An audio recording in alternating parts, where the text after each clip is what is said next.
शिवाजी पार्कचा रस्ता ब्लॉक झालाय. दादरमध्ये जवळजवळ 17 ते 18 ठिकाणी झाडं पडली आहेत. मी आता इंटिमेट वॉर्ड ऑफिसच्या अधिकाऱ्यांना केलेलं आहे. बऱ्याच ठिकाणी मोठ्या मोठ्या फांद्या तुटलेल्या आहेत, काही ठिकाणी तर अक्षी झाडं उमळून पडलेली आहेत. तर ह्या सगळ्या ज्या घटना आहेत ह्याचं कारण आहे की तुम्ही मान्सून पूर्व तयारी नीट केलेली नाहीये.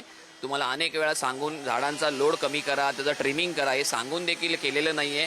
ह्याच्याकडे प्रशासनाचा जो दुर्लक्ष झालेला आहे त्याची ही परिणिती आहे. आम्ही सभागृहात पण वारंवार सांगितलं होतं की जे काही तुम्हाला आकडेवारी दिली जाते ही सगळी फसवी आकडेवारी आहे. या आकड्यांवर जाऊ नका. आम्ही प्रत्यक्ष फील्डवर पाहिलेलं आहे की ह्या आकडे आणि आम्ही फील्डवर पाहिलेली दृश्य ही प्रचंड विरोधाभास आहे याच्यामध्ये.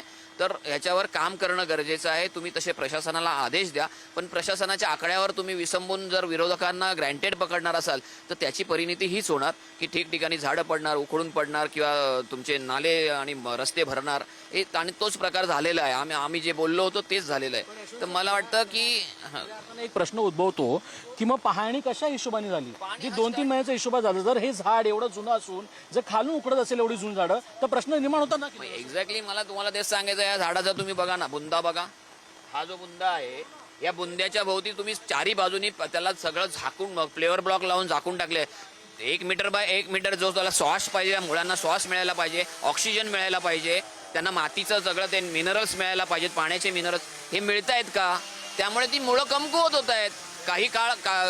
काही कालांतराने हळूहळू ती मुळं मातीची पकड सोडतं आणि पकड सोडल्यानंतर मोठा जर सोसाट्याचा वाऱ्यासह पाऊस आला तर ते स्वतःचं अंग सोडून देतं. त्याच्यातलाच प्रकार आहे. पण आपल्याकडे काही सिरियसनेस नाहीच आहे. आपल्या प्रशासनाला काही पडलेलीच नाहीये. अनेक वेळा आम्ही सांगतो की प्रत्येक झाडाचं ऑडिट व्हायला पाहिजे.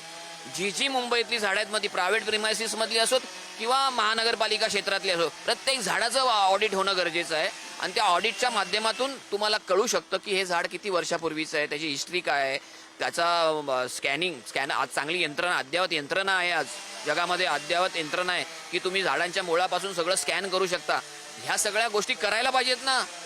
तुम्हाला ते का होत नाही? कारण आपण बघितलं काल महापौर होत्या. अनास्था आहे राज्य शासनाने महानगरपालिकेची अनास्था आहे याच्या मागे, मुजोरी पण आहे. गेले 4 वर्ष महानगरपालिकेत प्रशासक बसला होता, त्यामुळे महानगरपालिकेचे अधिकारी इतके मुजोर झाले आहेत. आणि सत्ताधाऱ्यांना आम्ही बोंबलून सांगतोय की ही मुजोरी तुम्ही मोडून काढायची आहे, कारण तुम्ही सत्तेवर बसलाय. सत्ताधारी त्याकडे गांभीर्याने बघत नाही, ऐकत नाहीत का? कारण महापौर काल सुद्धा मरीन ड्राईव्हवर होत्या, त्या रोडवर आहेत. अमित साटम म्हणतात की आम्ही रस्त्यावर होतो आणि ते म्हणतात जे विरोधक आम्हाला बोलतात त्या हिशोबाने तर आम्ही रस्त्यावर काम करतो. रस्त्यावर उतरून फोटो सेशन करणं आणि रीळ बनवलं आणि प्रत्यक्षात रुलिंग देऊन अधिकाऱ्यांकडून काम करून घेणं ह्यात फरक आहे ना. हो, तुम्ही जाणार आणि तिकडे फक्त फोटो सेशन करणार असल्या दौऱ्यांना काही अर्थ नाही ना. पाठपुरावा करून तुम्ही स्वतः सत्ताधारी आहेत, तुमच्याकडे अधिकार आहेत, तुम्ही अधिकाराचा वापर करून त्या अधिकाऱ्यांकडून ती कामं करून घ्यायला हवीत ना.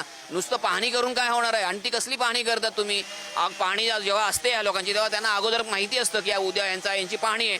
ते जाऊन तिथे व्यवस्थित सगळं अद्ययावत सगळी यंत्रणा उभी करून, मशिनरीज उभी करून उभे असतात. यांना वाटलं काम चालू आहे, असं नसतं. काम होतंय की नाही हे अभियंत्यांनी पण पाहायला पाहिजे. रस्त्यांची कामं होतं, 70% रस्ते तुम्ही सिमेंटचे केलेत, वर्क ऑर्डर दिल्यात. वर्क ऑर्डर दिल्यानंतर अभियंत्याचं काम नाही, ते रस्त्याचं काम व्यवस्थित SOP प्रमाणे होतंय की नाहीये.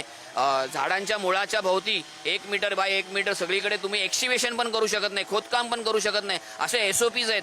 तिथे तुम्ही खोदकाम करता आणि मुळंही कापता. याच्यावर कोणाचं लक्ष आहे? कोणाचं लक्ष हे खऱ्या अर्थानं आता या सगळ्या बाबतीत आता मनसेचे गटनेते जे आहेत पालिकेचे ते यशवंत किल्लारी प्रश्न उपस्थित केला आहे. आपण पुन्हा एकदा पाहूया. ते झाड आहे जे आता क्लिअर होण्यात येत आहे, शिवाजी पार्क जिमखान्याचं मधलं आहे. दादर मधली फक्त ही शिवाजी पार्क एक जबाबदारी नाहीये, तर 8 ते 9 ठिकाणी अशा गोष्टी घडलेल्या आहेत.